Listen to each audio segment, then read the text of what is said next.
Different parts of ফ্লাওয়ারের একটা important part হচ্ছে অ্যান্ড্রোশিয়াম। আচ্ছা, এইটা থেকে বিগত বোর্ডগুলোতে মোটামুটি 1, 2 এবং 3 মার্কসের কোশ্চেন আসছে।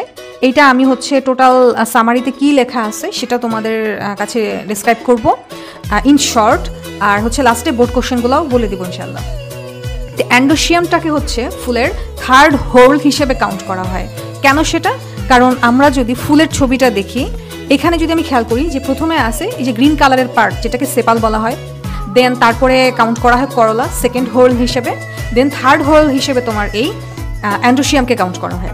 এই অ্যান্ড্রোশিয়াম হচ্ছে অ্যান্ড্রোশিয়াম অনেকগুলো থাকতে পারে, তো এদের প্রত্যেকটাকে আবার স্ট্যামেন বলা হয়। তো এই ফুলের মধ্যে আমরা দেখতে পাচ্ছি 1, 2, 3, 4, 5, 6টা স্ট্যামেন আছে মোটামুটি। তো এই স্ট্যামেন আবার হচ্ছে 2টা পার্টে ডিভাইডেড থাকে। তো নিচের যে লম্বা পার্টটা আমরা দেখতেছি তার নাম হচ্ছে ফিলামেন্ট, এবং উপরের যে স্যাক লাইক পোর্শনটা তার নাম হচ্ছে অ্যান্থার। এখন এই অ্যান্থারের মধ্যে মেইনলি হচ্ছে পোলেন গ্রো করে, যেটা পরবর্তীতে তোমার মেল গ্যামেট প্রোডাকশন করে এবং সেটা সরাসরি রিপ্রোডাকশনে অংশ নেয়। আচ্ছা, এখন এই যে স্ট্যামেনগুলা এদের পজিশনের উপরে বেস করে আবার হচ্ছে এদেরকে কয়েকটা ভাগে ভাগ করা হয়েছে। আমরা যদি নিচের ছবিগুলো দেখি, প্রথমে আসে হচ্ছে মনাডেলফাস। তো মনাডেলফাস কাকে বলে? যখন হচ্ছে তোমার স্ট্যামেনগুলা এরকম টিউব লাইক স্ট্রাকচারের উপরে অর্গানাইজ থাকে তখন তার নাম হচ্ছে মনাডেলফাস। দেন ডায়াডেলফাসে কি হয়? স্ট্যামেনগুলো হচ্ছে 2টা পার্টে ভাগ থাকে, তখন তার নাম হচ্ছে ডায়াডেলফাস। পলিডেলফাসে কি হয়? অনেকগুলো মানে স্ট্যামেনগুলো পাশাপাশি অবস্থান করে, তখন তাকে বলা হয় হচ্ছে পলিডেলফাস। আচ্ছা, তারপরে রইল হচ্ছে সিনজেনেসিয়াস। এটা একটা ইম্পর্টেন্ট বোর্ড কোশ্চেন আসছিল সম্ভবত ঢাকা বোর্ড 24 সালে, যে সিনজেনেসিয়াসটা কি। আচ্ছা, যখন এই যে অ্যান্থারগুলো উপরে, আমরা জানি যে উপরের যে পোর্শনটা তাকে অ্যান্থার বলে, এক এক ফুলে এটা শেপ এক এক রকম হইতে পারে। তো এই যে অ্যান্থারগুলো যদি কানেক্টেড থাকে তখন তাকে বলা হয় সিনজেনেসিয়াস। আবার ধুতুরা ফুলের দিকে যদি আমরা খেয়াল করি, ধুতুরা ফুলে যেটা হয়, অ্যান্থারগুলো করলার সাথে অ্যাটাচ থাকে, আর নিচে যে ফিলামেন্ট লাইক পার্টটা সেটা হচ্ছে ফ্রি থাকে।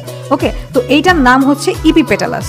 তো এইগুলো আমরা যে 5 টাইপের পজিশন দেখলাম, এগুলো থেকে যে কোনোটাই 1 মার্কসে কোশ্চেন আসতে পারে, যে সিনজেনেসিয়াস কি, এপিপেটালাস কি, তারপরে হচ্ছে মনাডেলফাস কি, যে কোনোটা 1 মার্কসে কোশ্চেনে আসতে পারে। আর এটার বোর্ড কোশ্চেন যদি বলি, কানেকটিভ কি, এই প্রশ্নটা আসছিল হচ্ছে কুমিল্লা 20-এ। আমার বাংলা ভার্সনের একটা নোট আছে, আমি সেটা থেকে তোমাদেরকে বোর্ড কোশ্চেনগুলো বলে দিচ্ছি। তারপর হচ্ছে এই যে থার্ড পার্টটা ফ্লাওয়ারের, এটা যে খুবই ইম্পর্ট্যান্ট একটা পার্ট, এটা এক্সপ্লেন করতে বলছে, এটা বিতে আসছে ময়মনসিংহ 21-এ। তারপরে এই যে একটা ফুলের ছবি দেখতেছো তোমরা, এই ফুলের ছবি সহ কোশ্চেন আসছে হচ্ছে যশোর 19-এ।